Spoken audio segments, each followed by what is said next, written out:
लोकसभा और विधानसभा चुनाव को लेकर तैयारियां जोरों पर है। आने वाले दिनों में 5 प्रदेशों में विधानसभा चुनाव होने हैं। इसको लेकर भी सियासी सरगर्मी तेज है। चुनावी मुद्दों को लेकर सीपीआईएम की पॉलिट ब्यूरो मेंबर और सीनियर लीडर वृंदा करात से बातचीत की हमारे संवाददाता सुरूर रजा ने। 5 प्रदेशों में विधानसभा चुनाव होने वाले हैं। इसको लेकर बिगुल भी बच चुका है। हमारे साथ सीपीआई पॉलिट ब्यूरो मेंबर और सीनियर लीडर वृंदा करात मौजूद है। मैम, अभी 5 प्रदेशों में चुनाव होने वाले हैं लोकसभा, इसको लेकर क्या तैयारी है और क्या लग रहा है मैंडेट कैसा रहेगा इसका?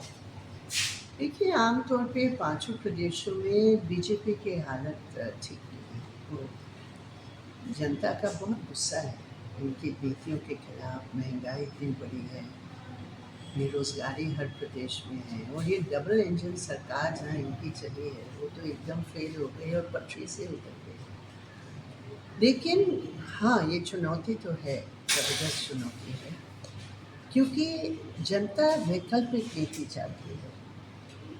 जनता एक ऐसे मजबूत विकल्प चाहती है जिससे हमारे देश की साधन अडानी अंबानी के लिए नहीं, जो मोदी जी के बहुत नज़दीक दोस्त हैं, लेकिन अपनी जनता के लिए इस्तेमाल है। तो ये एक बड़ा शिफ्ट है लोगों की समझ में, लोगों की डिमांड्स में। तो अभी देखना है ये परिणाम क्या है। दूसरी बात है, ये चुनाव के परिणाम बहुत असरदार होंगे आने वाले लोकसभा चुनाव में, क्योंकि जिस रूप में हमारी पार्टी देखती है सीपीआईएम, हमारी दृष्टिकोण ये है कि ये केवल वोट का सवाल नहीं है इस व्यक्ति या उस व्यक्ति के लिए, लेकिन ये वोट देश बचाने के और संविधान बचाने के लिए। हमारे देश में पहली बार ऐसे हुआ कि ऐसे पार्टी सेंटर में सरकार बनाई है जो संविधान को ही स्वीकार नहीं करती, जनवादी प्रणाली को कमज़ोर करने का हर प्रयास करती। इसलिए ये चुनाव महत्व है। अब छत्तीसगढ़ की बात करें तो आप लगातार ये कह रही हैं कि बीजेपी लगातार ट्राइबल्स को बांट रही है। अगर झारखंड और छत्तीसगढ़ की बात करें, मैं खुद ही छत्तीसगढ़ गई उस समय दिसंबर जनवरी में, जहाँ धर्म के नाम पर वहाँ आदिवासी, विशेषकर बस्तर इलाके में, वहाँ खदानों के खिलाफ एक बहुत बड़ा संघर्ष चल रहा है, और वो बड़े बड़े कंपनीज वहाँ जाकर वहाँ जो मिनरल्स है, जो खनिज है, उसका कब्जा करने के लिए तमाम आदिवासी यूनाइटेड होकर लड़ रहे थे। वहाँ जनजातीय सुरक्षा मंच आरएसएस की बनाई हुई एक संस्था है, उन्होंने सीधा डायरेक्ट हस्तक्षेप करके, पेशा कानून का दुरुपयोग करके ईसाई आदिवासियों के खिलाफ एक बुरी मुहिम, आदिवासियों को विभाजित करने का प्रयास किया और आंदोलन को कमजोर करने का प्रयास किया, जिसका 2 निशाने थे उस एक तीर से।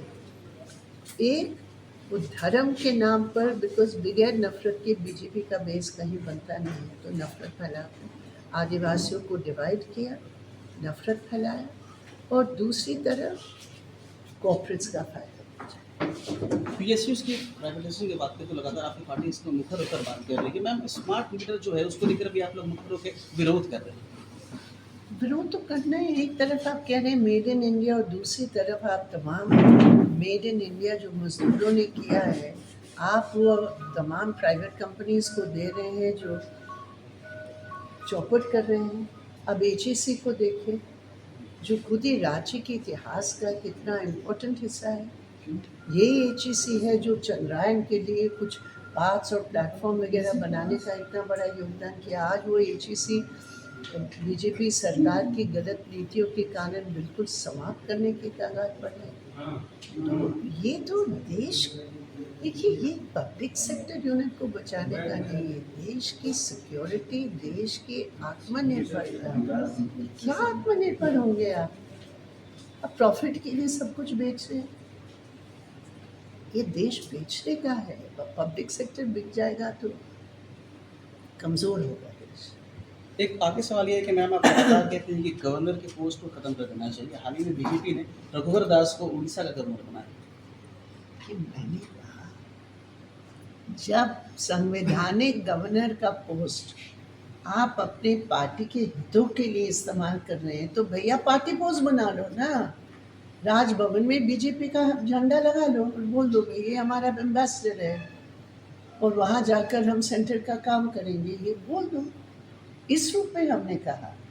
तो ये बीजेपी तमाम प्रदेशों में जहाँ अपोजिशन पार्टीज की सरकार है, राजभवन को सेंटर बनाकर उसको डिस्टेबलाइज करने का प्रयास करें, वहाँ की जनता के हितों को ठेस पहुँचाने, और यहाँ तो डायरेक्टली पॉलिटिकल अपॉइंटमेंट्स दे रहे हैं अपने अंदरूनी प्रॉब्लम्स को हल निकालने के लिए। अभी रघुवर दास जी, उनको लगता है झारखंड में फिट नहीं बैठ रहा है तो इसलिए भैया हम इनको तो किनारे नहीं कर सकते, इसलिए किनारा कर लेंगे राजभवन भेज कर। ये कौन सी समझ भाई, तुम्हारे अपने पार्टी की प्रॉब्लम्स गवर्नर की पोस्ट के हिसाब से क्यों सॉल्व कर रहे हो? तो वृंदा का साफ तौर से कहना है कि चुनाव को लेकर इनकी पार्टी इंटैक्ट है। आने वाले दिनों में देखना होगा कि क्या कुछ ऊँट किसके पर बैठता है। सभी लोगों के साथ मैं शुरू TV 27।